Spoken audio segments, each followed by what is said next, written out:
ஓம் சாந்தி 18/2/2025.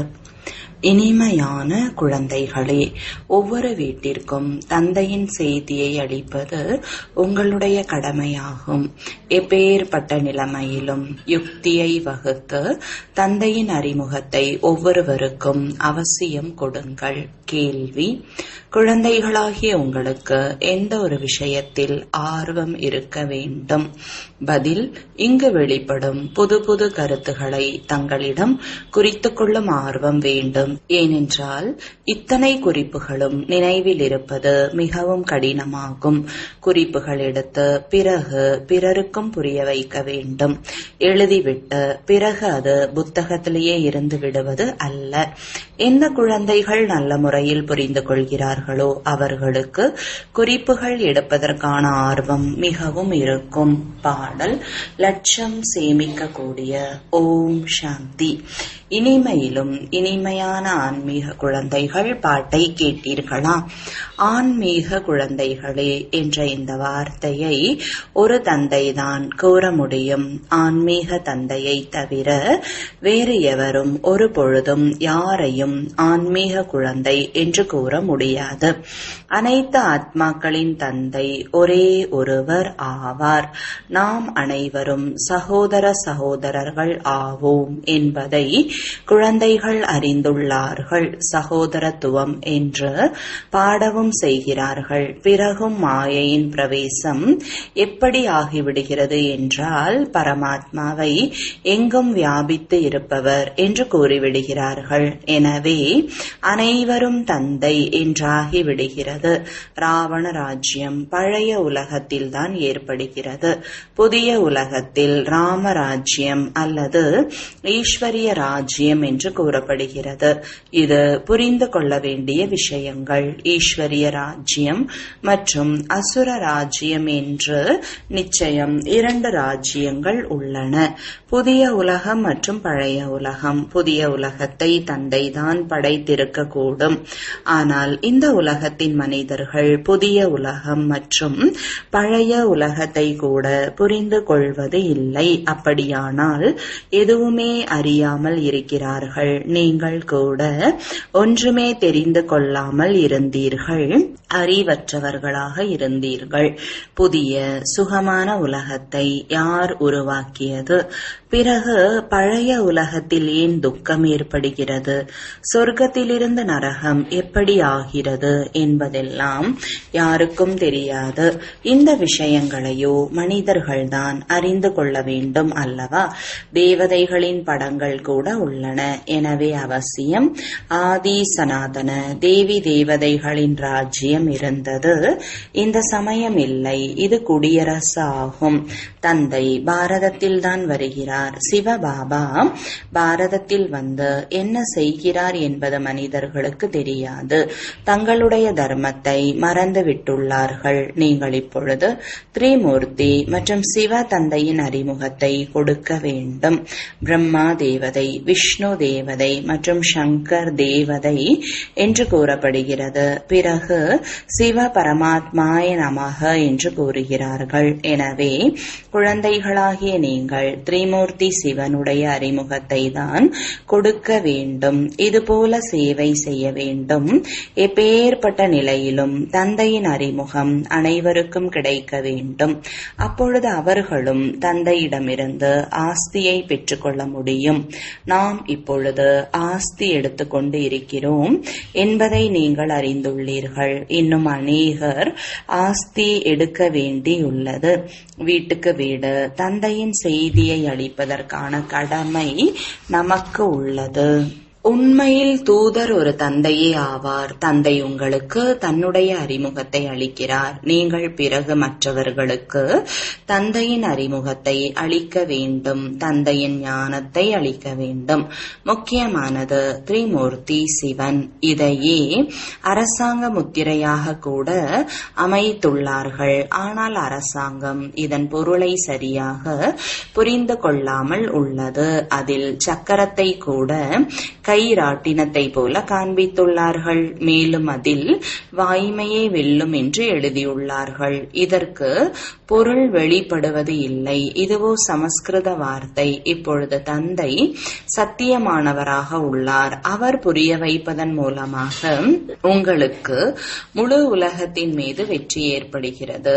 நான் உண்மையை கூறுகிறேன் என்று தந்தை கூறுகிறார். நீங்கள் இந்த படிப்பின் மூலம் உண்மையிலும் உண்மையான நாராயணராக முடியும். அவர்களோ என்ன வெல்லாமோ பொருள் கூறுகிறார்கள். அதையும் அவர்களிடம் கேட்க வேண்டும். பாபாவோ அநேக விதங்களில் புரிய வைக்கிறார். எங்கெங்கு திருவிழா நடக்கிறதோ அங்கு போய் நதிகள் பற்றி கூட புரிய வையுங்கள். கங்கை பதீத பாவனராக ஆக முடியாது. நதிகள் கடலில் இருந்து வெளிப்பட்டுள்ளன. அது தண்ணீரின் கடல். அதிலிருந்து தண்ணீரின் நதிகள் வெளிப்படுகின்றன. ஞான கடலில் இருந்து ஞான நதிகள் வெளிப்படும். தாய்மார்களாகிய உங்களிடம் இப்பொழுது ஞானம் உள்ளது. கௌமுக் என்ற இடத்திற்கு செல்கிறார்கள். அங்கு பசுவின் வாயிலிருந்து தண்ணீர் வெளிப்படுகிறது. இது கங்கையின் தண்ணீர் என்று நினைக்கிறார்கள். அவ்வளவு எழுத படிக்க தெரிந்த மனிதர்கள் கூட இங்கு கங்கா ஜலம் எங்கிருந்து வெளிப்படும் என்று புரிந்து கொள்வது இல்லை. சாஸ்திரங்களில் அம்பு எய்தவுடன் கங்கை வெளிப்பட்டது என்று உள்ளது. இதுவோ ஞானத்தின் விஷயங்கள் ஆகும். அப்படியின்றி அர்ஜுனர் அம்பு எய்தார், உடனே கங்கை வெளிப்பட்டது என்பது அல்ல. எவ்வளவு தூரமாக தீர்த்தங்களுக்கு செல்கிறார்கள். சங்கரரின் ஜடாமுடியிலிருந்து கங்கை வெளிப்பட்டது என்றும் அதில் குளிப்பதால் மனிதனிலிருந்து தேவதை ஆகிவிடுவார்கள் என்றும் கூறுகிறார்கள். மனிதனிலிருந்து தேவதையாகி விடுகிறார்கள். இதுவும் அப்படித்தானே. இப்பொழுது குழந்தைகளாகிய நீங்கள் தந்தையின் அறிமுகம் கொடுக்க வேண்டும். எனவே பாபா இந்த படத்தை தயாரிக்குமாறு செய்துள்ளார். திரிமூர்த்தி சிவனின் படத்தில் முழு ஞானம் உள்ளது. அவர்களுடைய திரிமூர்த்தியின் படத்தில் ஞானம் அளிப்பவரின் படம் இல்லை, ஞானம் எடுப்பவரின் படம் உள்ளது. இப்பொழுது நீங்கள் திரிமூர்த்தி சிவனின் படத்தை பற்றி புரிய வைக்கிறீர்கள். மேலே ஞானம் அளிப்பவர் இருக்கிறார். பிரம்மாவிற்கு அவரிடமிருந்து ஞானம் கிடைக்கிறது. பிறகு அதை அவர் பரப்புகிறார். இதற்கு இறைவனின் தர்மத்தை உருவாக்கும் தொண்டு அல்லது இயக்கம் என்று கூறப்படுகிறது. இந்த தேவி தேவதா தர்மம் மிகவும் சுகமளிக்க கூடியது. குழந்தைகளாகிய உங்களுக்கு தங்களுடைய சத்திய தர்மத்தின் அறிமுகம் கிடைத்துள்ளது. நமக்கு இறைவன் கற்பிக்கிறார் என்பதை நீங்கள் அறிந்துள்ளீர்கள். நீங்கள் எவ்வளவு மகிழ்ச்சி அடைகிறீர்கள். குழந்தைகளாகிய உங்களுடைய மகிழ்ச்சிக்கு எல்லையே இருக்கக்கூடாது என்று தந்தை கூறுகிறார். ஏனென்றால் உங்களுக்கு கற்பிப்பவர் இறைவன் ஆவார். பகவானோ நிராகாரமான சிவன் ஆவாரே அன்றி ஸ்ரீகிருஷ்ணர் அல்ல. அனைவருக்கும் சத்கதி அளிக்கும் வள்ளல் ஒருவர் ஆவார் என்று தந்தை வந்து புரிய வைக்கிறார். சத்யுகத்திற்கு சத்கதி என்று கூறப்படுகிறது. துர்கதி என்று கலியுகத்திற்கு கூறப்படுகிறது. புதிய உலகை புதியது என்றும் பழையதை பழையது என்றும் தான் கூறுவார்கள்.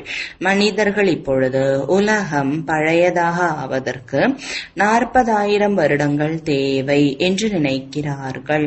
எவ்வளவு குழம்பி போய் உள்ளார்கள். தந்தையை தவிர இந்த விஷயங்களை வேறு யாரும் புரிய வைக்க முடியாது.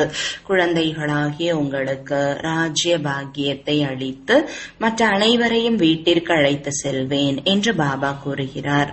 யார் என் வழிப்படி நடக்கிறார்களோ அவர்கள் தேவதை ஆகிவிடுகிறார்கள். இந்த விஷயங்களை குழந்தைகளாகிய நீங்கள்தான் அறிந்துள்ளீர்கள். புதியவர்கள் யாராவது வந்தால் என்ன புரிந்து கொள்வார்கள்?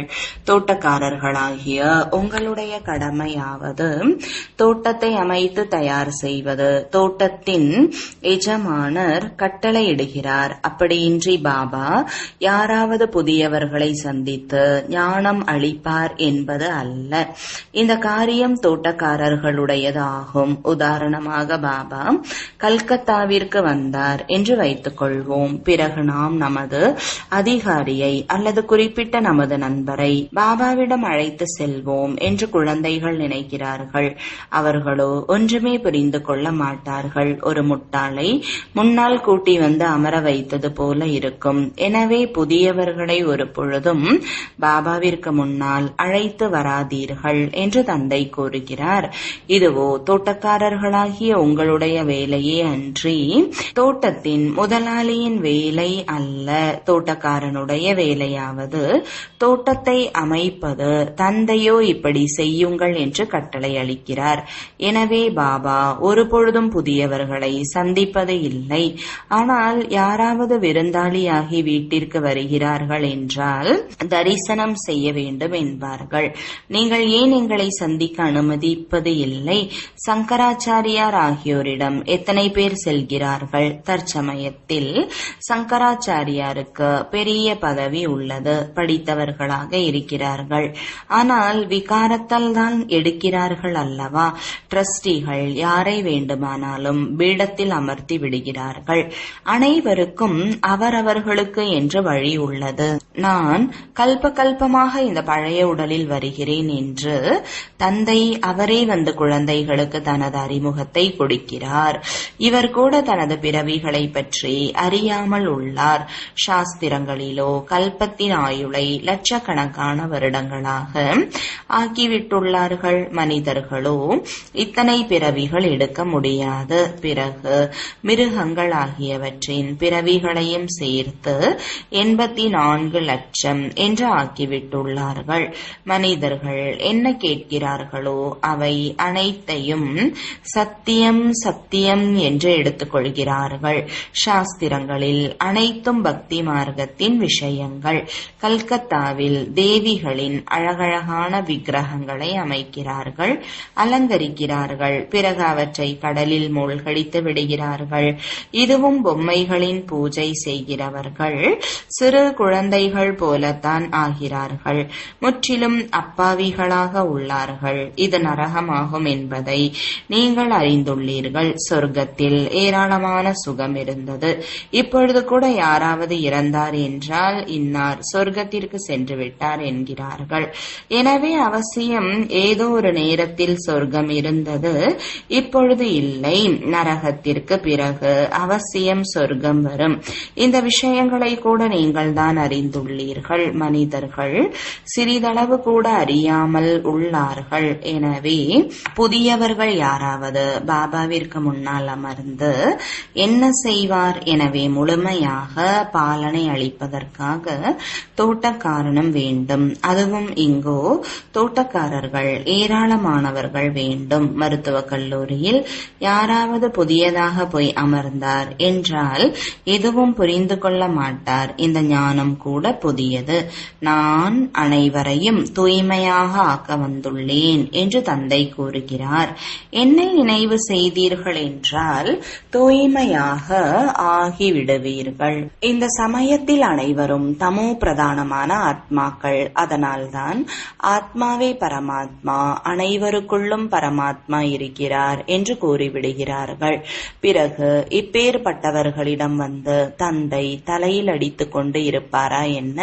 இதுவோ தோட்டக்காரர்களாகிய உங்களுடைய வேலையாகும். முட்களை மலர்களாக ஆக்குவது. பக்தி என்பது இரவு, ஞானம் என்பது பகல் என்பதை நீங்கள் அறிந்துள்ளீர்கள். பிரம்மாவின் பகல், பிரம்மாவின் இரவு என்று பாடப்படுகிறது. பிரஜாபிதா பிரம்மாவிற்கோ அவசியம் குழந்தைகள் இருப்பார்கள் அல்லவா? இத்தனை பிரம்மா குமாரிகள் இருக்கிறார்கள்.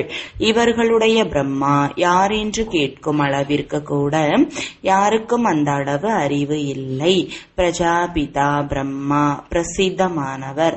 அவர் மூலமாக தான் பிராமண தர்மம் உருவாகிறது.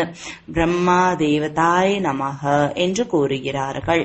தந்தை குழந்தைகளாகிய உங்களை பிராமணர்களாக ஆக்கி பிறகு தேவதையாக ஆக்குகிறார். புது புது குறிப்புகள் என்னவெல்லாம் வெளிப்படுகிறதோ அவற்றை குறித்துக் கொள்வதற்கான ஆர்வம் குழந்தைகளிடம் இருக்க வேண்டும். எந்த குழந்தைகள் நல்ல முறையில் புரிந்துள்ளார்களோ அவர்களுக்கு குறிப்புகள் எடுப்பதற்கான ஆர்வம் அதிகமாக இருக்கும். குறிப்புகள் எடுப்பது மிகவும் நல்லது. ஏனென்றால் இத்தனை குறிப்புகளும் நினைவில் இருப்பது கடினம். குறிப்புகள் எடுத்த பிறகு பிறருக்கும் புரிய வைக்க வேண்டும். அப்படியின்றி எழுதிவிட்டு பிறகு புத்தகத்திலேயே இருந்து விடுவது அல்ல. புது புது கருத்துகள் கிடைத்து கொண்டே இருக்கிறது. பிறகு பழைய கருத்துகள் புத்தகங்களிலேயே இருந்து விடுகிறது. பள்ளிக்கூடத்தில் கூட படித்துக் கொண்டே செல்கிறார்கள். பின் முதல் வகுப்பின் புத்தகங்கள் இருந்து கொண்டே இருக்கும். நீங்கள் புரிய வைத்தீர்கள் என்றால் கடைசியில் மன்மனாபவ என்பதை பற்றியும் புரிய வையுங்கள் என்பது முக்கியமான விஷயம். இதற்குதான் யோக அக்னி என்று கூறப்படுகிறது. பகவான் ஞான கடலாவார். மனிதர்கள் சாஸ்திரங்களின் கடலாவார்கள். தந்தை ஒன்றும் சாஸ்திரத்தை கூறுவது இல்லை, அவரும் சாஸ்திரங்களை கூறுகிறார் என்றால் பிறகு பகவான் மற்றும் மனிதர்களுக்கிடையே என்ன வித்தியாசம் இருக்கும்? இந்த பக்தி மார்க்கத்தின் சாஸ்திரங்களின் சாரத்தை நான் உங்களுக்கு புரிய வைக்கிறேன் என்று தந்தை கூறுகிறார். அந்த மகுடி வாசிப்பவர்கள் பாம்பை பிடிக்கிறார்கள் என்றால் அதன் பற்களை எடுத்து விடுகிறார்கள். தந்தையும் விஷத்தை பருகுவதிலிருந்து உங்களை விடுவித்து விடுகிறார். இதே விஷத்தினால் தான் மனிதர்கள் தூய்மையற்றவர்களாக ஆகியுள்ளார்கள். இவற்றை விடுங்கள் என்று தந்தை கூறுகிறார். பிறகும் விடுவது இல்லை. தந்தை வெண்மையாக ஆக்குகிறார். பிறகும் விழுந்து கருப்பான முகமாக ஆக்கிக் கொண்டு விடுகிறார்கள். தந்தை குழந்தைகளாகிய உங்களை ஞான சிதையில் அமர்த்துவதற்காக வந்துள்ளார். ஞான சிதையில் அமர்வதால் நீங்கள் உலகத்தின் அதிபதியாக, உலகத்தை வென்றவராக ஆகிவிடுவீர்கள். நல்லது. இனிமையிலும் இனிமையான காணாமல் கண்டெடுக்கப்பட்ட குழந்தைகளுக்கு தாயும் தந்தையுமான பாப்தாதாவின் அன்பு நினைவுகள் மற்றும் காலை வணக்கம். ஆன்மீக தந்தைக்கு ஆன்மீக குழந்தைகளின் அன்பு நினைவுகளும் வணக்கங்களும். தாரணைக்காக முதலாவது, நாம் சத்தியமான தர்மத்தின் ஸ்தாபனைக்கு கருவியாக உள்ளோம் என்ற மகிழ்ச்சி எப்பொழுதும் இருக்கட்டும். இறைவன் அவரே நமக்கு கற்பிக்கிறார். நமது தேவி தேவதா தர்மம் மிகவும் சுகமளிக்க கூடியது. இரண்டாவது, தோட்டக்காரனாகி முட்களை மலர்களாக ஆக்கும் சேவை செய்ய வேண்டும். முழுமையாக பாலனை அளித்து பிறகு தந்தைக்கு முன்னால் அழைத்து வர வேண்டும். நன்கு முயற்சி செய்ய வேண்டும். வரதானம், பழைய தேகம் மற்றும் உலகத்தை மறந்துவிடக்கூடிய பாப் தாதாவின் இதய சிம்மாசனத்தில் அமர்ந்திருப்பவர் ஆவீர்களாக. விளக்கம், சங்கம யுகத்தின் சிறந்த ஆத்மாக்களின் இருப்பிடம் பாப் தாதாவின் இதய பீடம். அப்பேற்பட்ட அரியணை முழு கல்பத்திலும் கிடைக்க முடியாது. உலக ராஜ்யத்தின் மற்றும் மாநிலத்தின் ராஜ்யத்தின் சிம்மாசனம் கிடைத்து கொண்டே இருக்கும். ஆனால் இந்த அரியணை கிடைக்காது. இது எவ்வளவு விசாலமான சிம்மாசனம் என்றால் அதிலேயே நடக்கலாம், உலாவலாம், உண்ணலாம், உறங்கலாம். ஆனால் எப்பொழுதும் சிம்மாசனத்தில் அமர்ந்திருப்பவராக இருக்க வேண்டும். எந்த குழந்தைகள் எப்பொழுதும் பாப்தாதாவின் இதய பீடத்தில் அமர்ந்திருப்பவர்களாக இருக்கிறார்களோ அவர்கள் இந்த பழைய தேகம் அல்லது தேகத்தின் உலகத்தை மறந்தவர்களாக இருப்பார்கள். அதை பார்த்தும் பார்க்காமல் இருப்பார்கள். ஸ்லோகன், எல்லைக்கு உட்பட்ட பெயர், மதிப்பு, புகழ் இவற்றிற்கு பின்னால் ஓடுவது என்பது நிழலை தொடர்வதற்கு முயற்சி செய்வது ஆகும். அவ்யக்த சமிஞ்சை, ஏகாந்த பிரியராகுங்கள். ஒற்றுமை மற்றும் ஒருமுக தன்மையை கடைபிடியுங்கள். விளக்கம், எப்படி எந்த ஒரு புதிய கண்டுபிடிப்பையும் ஆழத்தில் செல்வதால் செய்ய முடிந்தவர்களாக இருப்பார்கள், அதே போல நீங்களும் எந்த அளவிற்கு உள்முகமானவர்களாக இருக்கிறீர்களோ அந்த அளவிற்கு புதிய புதிய கண்டுபிடிப்புகள் அல்லது செயல் திட்டங்களை எடுத்து வரக்கூடியவர்களாக இருப்பீர்கள். அண்டர் கிரவுண்டாக இருக்கும்போது ஒன்று, வாயு மண்டலத்திலிருந்து பாதுகாப்பு ஏற்பட்டுவிடும். இரண்டாவது, தனிமை கிடைக்கும் காரணத்தால் சிந்தனை செய்யும் சக்தி அதிகரிக்கும். மூன்றாவது, எந்த ஒரு மாயையின் தடைகளில் இருந்தும் பாதுகாப்பிற்கான சாதனம் ஆகிவிடும். ஓம் சாந்தி.